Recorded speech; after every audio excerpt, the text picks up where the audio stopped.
আল্লাহ তাআলার কাছে খুবই পছন্দনীয় এই 10 দিনের আমলগুলো, এমনকি জেহাদের চাইতেও বেশি হাদিসে এসেছে। এবং কালামুল্লাহ মাজিদে আল কোরআন আল কারিমে আল্লাহ তাআলা এই জিলহজের প্রথম 10 দিনের শপথ করেছেন।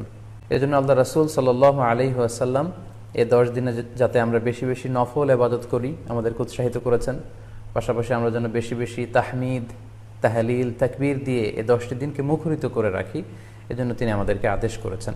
এজন্য এই 10টি দিনে আমরা যেন বেশি বেশি সুবহানাল্লাহ ওয়ালহামদুলিল্লাহ লা ইলাহা ইল্লাল্লাহু আল্লাহু আকবার এই আজকারগুলো যেন আমরা বেশি বেশি পড়ি।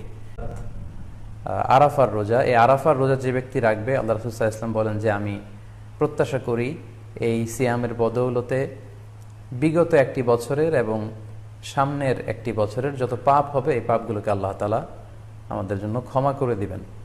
সব মিলে আল্লাহ তাআলার কাছে এই 10টি দিনের ইবাদত খুবই প্রিয়।